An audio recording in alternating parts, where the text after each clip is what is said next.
Hello everyone. तो आज की वीडियो में मैं आपको एक्सप्लेन करूंगा हमारी क्लास 12th की फ्लैमिंगो बुक के चैप्टर 5 इंडिगो को। इसके राइटर हैं लुइस फिशर। तो ये जो चैप्टर है ये एक एक्सर्प्ट है, मतलब एक छोटा सा पार्ट है उनके द्वारा लिखी गई एक बुक का, जिसका नाम है the life of Mahatma Gandhi. तो इस चैप्टर की स्टार्टिंग में ऑथर हमें बताते हैं कि जब वो पहली बार गांधी जी से 1942 में मिलते हैं सेवाग्राम के एक आश्रम में, सेवाग्राम महाराष्ट्र में है, तब गांधी जी उनसे कहते हैं, I will tell you how it happened that I decided to urge the departure of the British. It was in 1917। तो गांधी जी उनसे कहते हैं कि अब मैं तुम्हें बताता हूँ कि कैसे मेरे अंदर वो इच्छा आई, कैसे मेरे अंदर वो डिजायर आया ब्रिटिशर्स को हमारे इंडिया से बाहर निकालने का या इंडिया को फ्रीडम दिलाने का 1917 में। फिर ऑथर हमें बताते हैं कि जो गांधी जी हैं वो दिसंबर 1916 में एक annual convention of the Indian national Congress party, मतलब एक एनुअल मीटिंग अटेंड करते हैं इंडियन नेशनल कांग्रेस पार्टी की लखनऊ में, जिसमें करीब 2301 डेलीगेट्स मतलब रिप्रेजेंटेटिव्स आए होते हैं और काफी सारे विजिटर्स भी आए हुए होते हैं। और जब वो मीटिंग चल रही होती है तब गांधी जी बताते हैं, A peasant came up to me looking like any other peasants in India, poor and emaciated। तो उस टाइम पर एक पीजेंट मतलब एक फार्मर उनसे मिलने आते हैं जो कि बिल्कुल दूसरे फार्मर्स जैसे ही लग रहे होते हैं, बिल्कुल गरीब, और इमेसिएटेड मतलब बिल्कुल ही वीक और काफी दुबले पतले लग रहे होते हैं। वो फार्मर कहते हैं, I am Rajkumar Shukla, I am from Champaran and I want you to come to my district. वो बताते हैं कि उनका नाम राजकुमार शुक्ला है और वो चंपारण डिस्ट्रिक्ट में रहते हैं जो कि बिहार में है, और वो चाहते हैं कि गांधी जी उनके डिस्ट्रिक्ट को विजिट करें। तो जो गांधी जी होते हैं उन्होंने कभी भी इस जगह का नाम पहले सुना भी नहीं होता है, और ये जो डिस्ट्रिक्ट होता है ये बिल्कुल हिमालयास के फुटहिल्स में होता है, मतलब हिमालयास के काफी पास में होता है, जहाँ से बिल्कुल माउंटेन्स स्टार्ट हो रहे होते हैं, और ये नेपाल के किंगडम से काफी पास में होता है। इसके बाद ऑथर हमें बताते हैं कि जो चंपारण डिस्ट्रिक्ट है वहां पर एक एंशिएंट अरेंजमेंट होता है, मतलब वहां पे पुराने टाइम से ही एक पैटर्न फॉलो किया जा रहा होता है। और वहां पर जो पीजेंट्स होते हैं मतलब जो फार्मर्स होते हैं वो शेयर क्रॉपर्स होते हैं, मतलब जो लैंडलॉर्ड्स होते हैं जिनके पास बड़ी बड़ी जमीनें होती हैं, वो इन फार्मर्स को अपनी जमीन पर क्रॉप्स को कल्टीवेट करने देते हैं, और इसके बदले में उन फार्मर्स को अपने हार्वेस्ट का या अपने प्रोड्यूस का कुछ परसेंटेज उन लैंडलॉर्ड्स को देना पड़ता है। और राजकुमार शुक्ला भी ऐसे ही एक शेयर क्रॉपर होते हैं वहां पर। इसके बाद ऑथर बताते हैं कि जो राजकुमार शुक्ला हैं वो इलिटरेट होते हैं, मतलब वो पढ़े लिखे तो नहीं होते हैं पर वो रेजिल्यूट होते हैं, मतलब वो काफी डिटरमाइंड होते हैं और काफी फर्म होते हैं, क्योंकि वो इतनी दूर से लखनऊ तक आए होते हैं इस कांग्रेस सेशन में ताकि वो कंप्लेन कर सकें उनके साथ जो इनजस्टिस हो रहा है लैंडलॉर्ड सिस्टम के कारण वहां पर बिहार में। और हो सकता है उसी कांग्रेस सेशन में किसी ने उनसे कह दिया होगा, स्पीक टू गांधी, मतलब तुम गांधी जी से जाकर बात करो, वो तुम्हारी प्रॉब्लम का सलूशन निकाल सकते हैं। तो इसीलिए राजकुमार शुक्ला जो हैं वो गांधी जी के पास जाते हैं अपनी प्रॉब्लम को लेकर। तो जब शुक्ला गांधी जी को अपनी प्रॉब्लम बताते हैं तब गांधी जी कहते हैं कि अभी तो उनका एक अपॉइंटमेंट है कानपुर में, कानपुर पुराना नाम है कानपुर का, और वहां पर जाने के बाद उन्हें इंडिया के दूसरे पार्ट्स में जाना है, तो इसीलिए अभी वो उनके साथ नहीं चल सकते हैं। और जब गांधी जी इन सब जगहों पे जाते हैं तब जो शुक्ला है वो भी उनके पीछे पीछे हर जगह जाते हैं। और जब गांधी जी सब जगह से होकर अपने आश्रम में पहुंच जाते हैं अहमदाबाद के पास में, तब राजकुमार शुक्ला वहां पर भी आ जाते हैं उनके आश्रम में, और इस तरीके से वो कई हफ्तों तक गांधी जी को फॉलो करते हैं। इसके बाद वो आखिरकार गांधी जी को कह देते हैं, फिक्स अ डेट, मतलब आप प्लीज एक डेट फिक्स कर दीजिए जब आप हमारे डिस्ट्रिक्ट को विजिट करेंगे। और जो गांधी जी होते हैं वो काफी इम्प्रेस्ड होते हैं राजकुमार शुक्ला से, उनकी डिटर्मिनेशन के कारण, उनकी फर्मनेस के कारण कि इतने टाइम से कैसे वो उनके साथ साथ चल रहे हैं हर जगह। तो अब गांधी जी कहते हैं कि मुझे इन तारीखों को कैलकाटा में जाना है, तो तुम वहां पर आके मुझे मिलना, वहां से मैं तुम्हारे साथ चलूंगा। इसके बाद काफी महीने बीत जाते हैं और जो राजकुमार शुक्ला हैं वो वहां पर अपनी हॉन्चेस पर बैठे हुए थे, मतलब अपने लेग्स को फोल्ड करके बैठे हुए थे कैलकाटा के उसी स्पॉट पर जहां पर गांधी जी उनसे मिलने वाले थे। और काफी टाइम बाद गांधी जी वहां पर आ जाते हैं। इसके बाद जो शुक्ला जी होते हैं वो काफी टाइम तक इंतजार करते हैं जब तक गांधी जी अपना सारा काम वहां पर खत्म करके फ्री नहीं हो जाते हैं। इसके बाद वो दोनों एक ट्रेन से पटना की तरफ चले जाते हैं, जहां पर जो राजकुमार शुक्ला होते हैं वो गांधी जी को राजेंद्र प्रसाद के घर पर लेके जाते हैं, जो कि एक लॉयर होते हैं। और वो बाद में कांग्रेस पार्टी के प्रेसिडेंट भी बनते हैं। पर जब वो उनके घर पे पहुंचते हैं तब राजेंद्र प्रसाद घर पर नहीं होते हैं, पर उनके घर पर जो सर्वेंट्स होते हैं वो राजकुमार शुक्ला को जानते थे कि वो एक पुअर येवमैन है, मतलब एक पुअर फार्मर है जो कि वहां पर आता रहता है उनके मास्टर को, मतलब राजेंद्र प्रसाद जी को बार बार पेस्टर करने के लिए, मतलब परेशान करने के लिए कि वो उन इंडिगो शेयर क्रॉपर्स की मदद करें। तो इसीलिए जो सर्वेंट्स होते हैं वो वहां पर उनको जमीन पर रुकने की परमिशन दे देते हैं। और क्योंकि गांधी जी राजकुमार शुक्ला के साथ ही आए होते हैं तो जो सर्वेंट्स होते हैं वो गांधी जी को भी एक पीजेंट समझ लेते हैं, मतलब उनको भी एक फार्मर समझ लेते हैं। और जो गांधी जी होते हैं उनको परमिट, मतलब उनको परमिशन भी नहीं दी जाती है कि वो वहां पर एक कुएं में से पानी निकाल सकें, क्योंकि उन सर्वेंट्स को पता नहीं होता है कि वो एक अनटचेबल है या नहीं है। और उस टाइम पर अनटचेबिलिटी काफी प्रेवलेंट थी और वो सोचते थे कि हो सकता है कि अगर ये कुएं में से पानी निकाले और उस बकेट में से कुछ ड्रॉप्स वापस से कुएं में गिर जाए तो उनका जो पूरा कुआं था वो पोल्यूटेड हो जाएगा। तो इसीलिए वो गांधी जी को पानी निकालने की परमिशन भी नहीं देते हैं। और क्योंकि वहां पर उनकी मुलाकात राजेंद्र प्रसाद से नहीं हो पाती है तो इसीलिए जो गांधी जी होते हैं वो मुजफ्फरपुर जाने के लिए तैयार हो जाते हैं, जो कि चंपारण जाने के रास्ते में ही पड़ता था। और वो मुजफ्फरपुर इसलिए जाना चाहते थे ताकि वो पूरी इंफॉर्मेशन कलेक्ट कर सकें चंपारण के शेयर क्रॉपर्स के बारे में कि उन्हें क्या क्या प्रॉब्लम्स हैं। इसके बाद वो एक टेलीग्राम सेंड करते हैं प्रोफेसर JB कृपलानी को, जो कि आर्ट्स कॉलेज इन मुजफ्फरपुर में थे और वो उनसे पहले टैगोर शांति निकेतन स्कूल में भी मिल चुके थे। तो जो ट्रेन है वो मुजफ्फरपुर में 15 अप्रैल 1917 को पहुंचती है, बिल्कुल आधी रात को। वहां पर कृपलानी जी वहां पर स्टेशन पर उनका वेट कर रहे होते हैं और उनके साथ बहुत सारे स्टूडेंट्स भी होते हैं। गांधी जी वहां पर 2 दिन तक रुकते हैं प्रोफेसर मलकानी के घर पर, जो कि एक टीचर होते हैं गवर्नमेंट स्कूल में। तो अब गांधी जी कहते हैं it was an extraordinary thing in those days for a government professor to harbour a man like me. वो कहते हैं कि ये बहुत ही एक्स्ट्रा ऑर्डिनरी चीज थी उन दिनों में एक गवर्नमेंट प्रोफेसर मुझे अपने घर पर रुकने दे रहा था, मतलब हार्बर कर रहा था, क्योंकि उस टाइम में स्मॉल लोकेलिटीज में, मतलब छोटे शहरों में इंडियंस काफी ज्यादा डरा करते थे सिंपैथी दिखाने के लिए एडवोकेट्स ऑफ होम रूल को। मतलब जो इंडियंस होते थे वो काफी ज्यादा डरते थे कि वो अगर एडवोकेट्स ऑफ होम रूल, मतलब जो फ्रीडम फाइटर्स थे या इंडिपेंडेंस को सपोर्ट करते थे उनकी हेल्प करने में, क्योंकि उन्हें ब्रिटिशर्स का काफी ज्यादा डर था। और इसीलिए गांधी जी को ये काफी एक्स्ट्रा ऑर्डिनरी थिंग लगती है कि एक गवर्नमेंट प्रोफेसर उनको अपने घर पर रुकने दे रहे हैं। The news of Gandhi's advent and of the nature of his mission spread quickly through Muzaffarpur and to Champaran. तो जब गांधी जी वहां पर आते हैं तो ये न्यूज बहुत जल्दी पूरे मुजफ्फरपुर में फैल जाती है कि गांधी जी वहां पर आए हैं और उनका क्या मिशन है। और फिर ये न्यूज मुजफ्फरपुर से होते हुए चंपारण तक भी पहुंच जाती है। और इसके बाद जो शेयर क्रॉपर्स होते हैं चंपारण में वो वहां पर आना शुरू कर देते हैं। कुछ लोग पैदल चलकर आते हैं और कुछ लोग अपने कन्वेयंस से, मतलब किसी भी मीन्स ऑफ ट्रांसपोर्ट से वहां पर आने लगते हैं ताकि वो अपने चैंपियन को देख सकें, मतलब जो उनकी हेल्प करने आ रहा है उसे देख सकें। मुजफ्फरपुर के जो लॉयर्स होते हैं वो गांधी जी को ब्रीफ करते हैं, मतलब गांधी जी को सारी चीजें बताते हैं। वो जो लॉयर्स होते हैं मुजफ्फरपुर में वो फ्रीक्वेंटली रिप्रेजेंट करते थे पीजेंट्स को कोर्ट में, मतलब वो फ्रीक्वेंटली चंपारण के जो फार्मर्स हैं उनकी तरफ से केस लड़ते थे कोर्ट में। और वो जो लॉयर्स होते हैं वो गांधी जी को उन केसेस के बारे में भी बताते हैं जो वहां पर फाइल होते थे और उनकी जो फीस है उसके बारे में भी वो बताते हैं। और जैसे ही वो लॉयर्स अपनी फीस के बारे में गांधी जी को बताते हैं तब जो गांधी जी होते हैं वो काफी ज्यादा डांटते हैं उन लॉयर्स को। शाइडेड का मतलब होता है डांटना, और वो उन्हें इसलिए डांटते हैं क्योंकि वो काफी ज्यादा बड़े अमाउंट में फीस लेते हैं चंपारण के शेयर क्रॉपर से। इसके बाद गांधी जी कहते हैं I have come to the conclusion that we should stop going to law courts. Taking such cases to the courts does little good. Where the peasants are so crushed and fear-stricken, law courts are useless. The real relief for them is to be free from fear.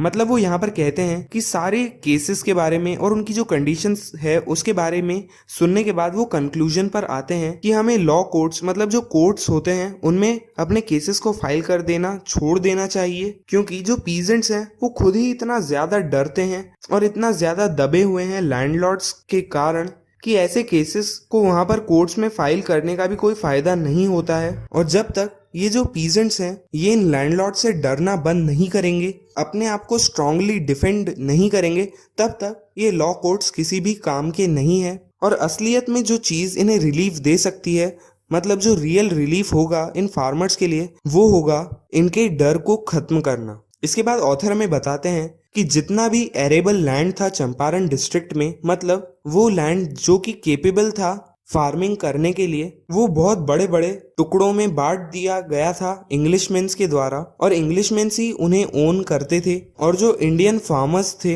वो उस पर काम करते थे। और वहां पर जो चीफ कमर्शियल क्रॉप था, मतलब जो मेन कमर्शियल क्रॉप था जिससे प्रॉफिट होता था और जो बेचा जाता था, वो वहां पर इंडिगो था। और वहां पर जो टेनेंट्स थे, मतलब जो फार्मर्स थे, उन्हें लैंडलॉर्ड्स को अपने प्रोड्यूस का 3/20 या फिर 15% लैंडलॉर्ड्स को सरेंडर करना पड़ता था, मतलब लैंडलॉर्ड्स को देना पड़ता था अपने पूरे इंडिगो हार्वेस्ट का एज रेंट। मतलब जो इंग्लिशमैन थे वो अपने लैंड पर इन्हें काम करने देते थे और इसके बदले में उन्हें 15% इनका हार्वेस्ट इंडिगो का उन इंग्लिशमैन्स को देना पड़ता था। और जो फार्मर्स थे और जो इंग्लिशमैन्स थे उनके बीच में एक लॉन्ग टर्म कॉन्ट्रैक्ट भी था इसी चीज को लेकर। और अब क्या होता है कि जो लैंडलॉर्ड्स होते हैं उन्हें पता चलता है कि जो जर्मनी है उन्होंने वहां पर सिंथेटिक इंडिगो डेवलप कर लिया है, मतलब आर्टिफिशियल इंडिगो डेवलप कर लिया है। तो वो समझ जाते हैं कि अब जो इंडिगो है उसकी डिमांड काफी ज्यादा गिरने वाली है और उसकी प्राइसेस भी काफी ज्यादा गिरने वाली है, क्योंकि अब सिंथेटिक इंडिगो आ गया है। तो वो वहां पर फार्मर्स के सामने कंडीशन रखते हैं बिना उन्हें सच्चाई बताए कि वो उन्हें उनके 15% जो उनको हार्वेस्ट का अपना देना पड़ता है वो उससे रिलीज कर रहे हैं, बिल्कुल उससे छुटकारा दे रहे हैं। और इसके बदले में कि वो उन्हें रिलीज कर रहे हैं उनके 15% के अग्रीमेंट से, इसके बदले में उन्हें कुछ कंपनसेशन देना पड़ेगा उन लैंडलॉर्ड्स को। और क्योंकि ये जो शेयर क्रॉपिंग अरेंजमेंट था कि उन्हें अपने हार्वेस्ट का कुछ पार्ट लैंडलॉर्ड्स को देना पड़ेगा, ये काफी ज्यादा ट्रबलसम था, काफी ज्यादा इर्कसम था, काफी ज्यादा परेशान करने वाला था पीजेंट्स के लिए। तो इसीलिए वो सोचते हैं कि अब हमें अपना हार्वेस्ट नहीं देना पड़ेगा, इसके बदले में हमें कुछ कंपनसेशन देना है इनको। तो ये बिल्कुल ठीक बात है। तो इसीलिए अधिकतर जो पीजेंट्स होते हैं वो अपनी इच्छा से कॉन्ट्रैक्ट को साइन कर देते हैं, और कुछ जो पीजेंट्स होते हैं जो रेजिस्ट करते हैं, मतलब जो अपोज करते हैं इसको, वो लॉयर्स हायर करते हैं अपने फेवर में कि वो उनकी तरफ से केस लड़े। पर जो लैंडलॉर्ड्स होते हैं वो ठग्स को हायर कर लेते हैं, मतलब वो गुंडों को हायर कर लेते हैं इन्हें भी दबाने के लिए, और इस तरीके से वो सबसे कॉन्ट्रैक्ट पर साइन करवा लेते हैं। इसके बाद जब इन फार्मर्स को पता चलता है सिंथेटिक इंडिगो के बारे में, तब उन्हें पता चलता है कि उनके साथ कितना गलत हुआ है, कि उनसे इतना ज्यादा कंपनसेशन ले लिया गया है और अब वो अपने पैसे वापस चाहते थे। और इस टाइम पर जब ये सब चल रहा था तब गांधी जी चंपारण पहुंचते हैं। तो गांधी जी सबसे पहले स्टार्ट करते हैं फैक्ट्स को कलेक्ट करने से, मतलब वो काफी सारे फैक्ट्स को कलेक्ट करते हैं, यहाँ की कंडीशन को स्टडी करते हैं। इसके बाद वो secretary of British landlords association को भी विजिट करते हैं। पर वहां पर जो सेक्रेटरी होते हैं वो कहते हैं कि वो किसी भी आउटसाइडर को कोई भी इंफॉर्मेशन नहीं देंगे। तभी जो गांधी जी होते हैं कि वो कोई आउटसाइडर नहीं है। इसके बाद जो गांधी जी होते हैं वो ब्रिटिश ऑफिशियल कमिश्नर को, जो कि तिरहुत डिवीजन के कमिश्नर होते हैं, उन्हें बुलाते हैं। जो चंपारण डिस्ट्रिक्ट है वो भी तिरहुत में ही होता है। इसके बाद गांधी जी बताते हैं कि वो जो कमिश्नर होते हैं वो गांधी जी को भी बुली करते हैं और उन्हें एडवाइस करते हैं कि वो जल्दी से जल्दी तिरहुत को छोड़कर चले जाएं। पर जो गांधी जी होते हैं वो वहां से नहीं जाते हैं और वो मोतीहारी की तरफ चले जाते हैं, जो कि चंपारण का कैपिटल होता है। और उनके साथ काफी सारे लॉयर्स भी होते हैं। और जब वो मोतीहारी में जाते हैं तब वहां पर रेलवे स्टेशन पे काफी सारे लोग उन्हें ग्रीट करने के लिए आते हैं। इसके बाद वो एक घर में जाते हैं वहां पर और उसे ही अपना हेडक्वार्टर्स बना लेते हैं, जहां से वो अपनी सारी इन्वेस्टिगेशन करते हैं, सारे सबूत इकट्ठा करते हैं, सारे फैक्ट्स को इकट्ठा करते हैं और सभी चीजों को स्टडी करते हैं। इसके बाद वहां पर उनके पास एक रिपोर्ट आती है, मतलब इंफॉर्मेशन आती है कि एक पीजेंट को, मतलब एक फार्मर को बहुत बुरी तरीके से मारा गया है, टॉर्चर किया गया है पास ही के एक गाँव में। तो जो गांधी जी होते हैं वो डिसाइड करते हैं कि वो वहां पर जाकर उसे देखेंगे और अगली ही सुबह वो एक हाथी के पीछे बैठकर उस गांव के लिए निकल जाते हैं। और जब वो उस गांव के लिए निकलते हैं तभी एक पुलिस सुपरिटेंडेंट का मैसेंजर वहां पर आता है और वो उन्हें ऑर्डर करता है कि वो अभी टाउन की तरफ वापस चले जाएं उनके साथ उनकी गाड़ी में बैठकर, उनके कैरेज में बैठकर। तो जो गांधी जी होते हैं वो अग्री कर लेते हैं और जो मैसेंजर होता है वो गांधी जी को उनके घर तक लेकर जाता है और वहां पर वो उन्हें एक ऑफिशियल नोटिस देता है और उस नोटिस के हिसाब से गांधी जी को चंपारण को इमिडिएटली छोड़कर जाना होता है। और वहीं पर गांधी जी एक रिसिप्ट पर साइन करते हैं उस नोटिस के लिए और उस रिसिप्ट पर लिखते हैं कि वो इस ऑर्डर को ओबे नहीं करेंगे, वो इस ऑर्डर को तोड़ने वाले हैं। और इसके कॉन्सिक्वेंस में, मतलब इसके रिजल्ट में, गांधी जी को अगले दिन कोर्ट में बुलाया जाता है। उस दिन पूरी रात तक जो गांधी जी होते हैं वो जागते हैं। वो उस रात को टेलीग्राफ भेजते हैं राजेंद्र प्रसाद के पास कि वो अभी बिहार में आ जाएं अपने इन्फ्लुएंशियल फ्रेंड्स के साथ, मतलब जो भी उनके दोस्त हैं, जो कि कुछ लीडर्स हैं, जो कि बड़े बड़े लोग हैं, उनको लेकर वो बिहार में आ जाएं। इसके बाद वो अपने आश्रम में भी इंस्ट्रक्शंस को भेजते हैं कि अभी आगे क्या करना है। और इसके बाद वो वहां पर चल रही पूरी इंसिडेंट की रिपोर्ट भी वहां के वायसरॉय को भेजते हैं, मतलब उस स्टेट के जो हेड होते हैं उनको भेजते हैं। अगले दिन जब सुबह होती है, जब गांधी जी को कोर्ट में पेश होना होता है, उस दिन सुबह जो मोतिहारी का शहर होता है, the town of Motihari black with peasants, मतलब वहां पर काफी सारे पीजेंट्स, मतलब फार्मर्स आ जाते हैं सड़कों पर और ऐसा लगता है कि वो पूरी तरीके से पीजेंट से ही भरा हुआ है।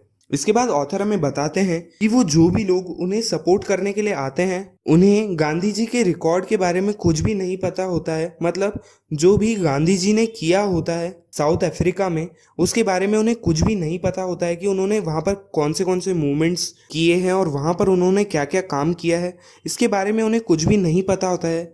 उन्हें सिर्फ इतना पता होता है कि एक महात्मा गांधी जी हैं, वो वहां पर उनकी मदद करने आए हैं और अभी जो अथॉरिटीज हैं, मतलब जो ब्रिटिशर्स हैं, वो उन्हें परेशान कर रहे हैं, वो उन्हें ट्रबल कर रहे हैं। इसके बाद वहां पर एकदम से स्पॉन्टेनियसली काफी ज्यादा भीड़ जमा हो जाती है, हजारों में लोग वहां पर आते हैं और वो कोर्ट हाउस, मतलब जो कोर्ट होता है, उसे घेर लेते हैं। Their spontaneous demonstrations in thousands around the courthouse was the beginning of their liberation from fear of British। मतलब ये जो लोग होते हैं इतने हजारों में जो कि कोर्ट रूम के सामने आ जाते हैं, गांधी जी इसे शुरुआत कहते हैं हमारी लिबरेशन की, मतलब हमारी जो आज़ादी होती है, हमारा जो फ्रीडम होता है ब्रिटिशर्स के डर से या ब्रिटिशर्स के डर का, उसे आज़ादी की शुरुआत कहते हैं गांधी जी। क्योंकि पहली बार इतने सारे लोग एक कोर्ट रूम के सामने आकर डेमोन्स्ट्रेट कर रहे होते हैं, मतलब एक तरीके से वो ब्रिटिश अथॉरिटीज को अपोज कर रहे होते हैं और उनके अंदर ब्रिटिशर्स का डर धीरे धीरे खत्म होता जा रहा है। और इतने हजारों की जो भीड़ होती है लोगों की, उन्हें ब्रिटिश ऑफिशियल्स भी कंट्रोल नहीं कर पा रहे होते हैं, वो बिल्कुल पावरलेस फील करते हैं और इसीलिए वो गांधी जी को कॉर्पोरेट करने के लिए कहते हैं। वो गांधी जी से मदद लेते हैं ताकि वो उस भीड़ को शांत कर पाएं, उन्हें रेगुलेट कर पाएं। और जो गांधी जी होते हैं वो भी काफी पोलाइट होते हैं, काफी फ्रेंडली होते हैं। He was giving them concrete proof that their might hitherto dreaded and unquestioned could be challenged by the Indians।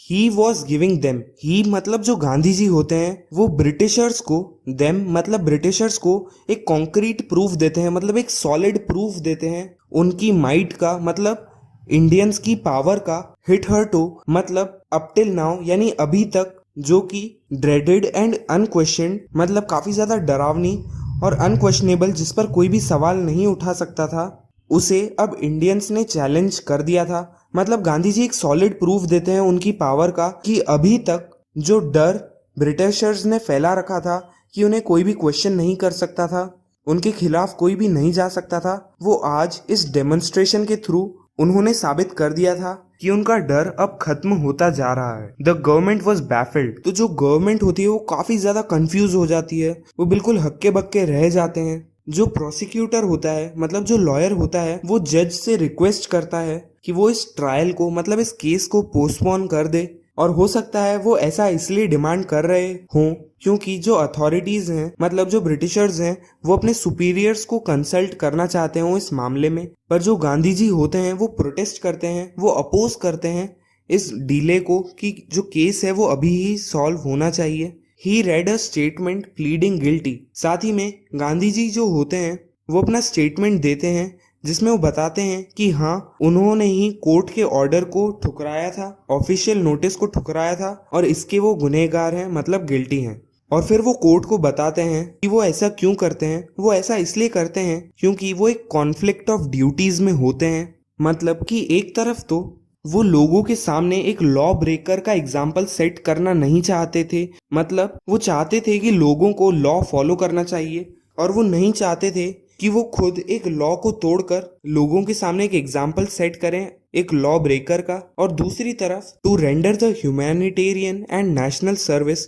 For which he had come. और दूसरी तरफ तो उनकी जो ह्यूमैनिटी की फीलिंग थी, उनकी जो नेशनल सर्विस की, मतलब अपने नेशन को सर्व करने की जो भावना थी, अपने लोगों को और उनके लिए कुछ अच्छा करने की जो फीलिंग थी, जिसके कारण वो वहां पर आए थे, एक साइड पर ये चीज थी। तो यहाँ पर गांधी जी बताते हैं कि उनके पास जो ऑफिशियल नोटिस आया था चंपारण छोड़ने का, उनके पास उस टाइम पर दो ऑप्शंस थे कि वो या तो चंपारण को छोड़ दें ताकि वो एक लॉ ब्रेकर का एग्जाम्पल सेट नहीं करे लोगों के लिए, और दूसरी तरफ उनके पास एक ऑप्शन था कि वो चंपारण को नहीं छोड़े ताकि वो यहाँ के लोगों की हेल्प कर पाए, वो अपने नेशन को सर्व कर पाए जिसके लिए वो यहाँ पर आए हैं। तो इसीलिए वो उस ऑर्डर को डिसरिगार्ड करते हैं, मतलब उस ऑर्डर को नहीं मानते हैं चंपारण को छोड़ने का। Not for want of respect for lawful authority but in obedience to the higher law of our being the voice of conscience. और इसके बाद वो बताते हैं कि उन्होंने इस लॉ को, इस ऑर्डर को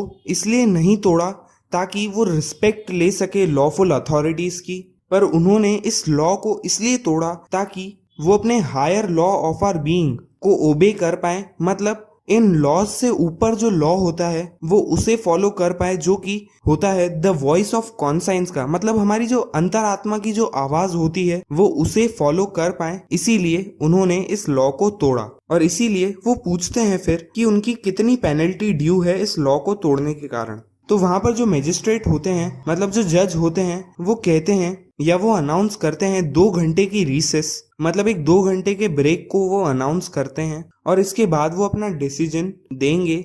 और वो गांधी जी से कहते हैं कि वो इन 2 घंटे के लिए अपनी बेल को फर्निश करें, मतलब अपनी बेल को सबमिट करें। पर जो गांधी जी होते हैं वो रिफ्यूज कर देते हैं, वो मना कर देते हैं कि वो कोई बेल सबमिट नहीं करने वाले हैं। तो जो जज होते हैं वो उन्हें रिलीज कर देते हैं, वो उन्हें छोड़ देते हैं बिना किसी बेल के ही। इसके बाद व्हेन द कोर्ट रिकन्वीन्ड, मतलब जब कोर्ट वापस से रीस्टार्ट होता है, तो जो जज होता है वो कहता है कि वो और कुछ दिनों तक अपना जजमेंट नहीं दे पाएगा, और जब तक वो अपना जजमेंट नहीं देता है तब तक गांधी जी जो होते हैं वो लिबर्टी में रह सकते हैं, मतलब बिल्कुल फ्रीडम से रह सकते हैं बिना किसी रोक टोक से। तो इसी के साथ खत्म होती है हमारी आज की वीडियो, और इसके आगे के चैप्टर को हम नेक्स्ट वीडियो में कंटिन्यू करेंगे। तो अगर आपको ये वीडियो पसंद आई हो तो प्लीज़ इस वीडियो को लाइक करें, और अगर आप ऐसी वीडियोस को देखते रहना चाहते हैं तो इस चैनल को सब्सक्राइब करें। अब मैं आपसे मिलता हूँ अगली वीडियो में। Thank you.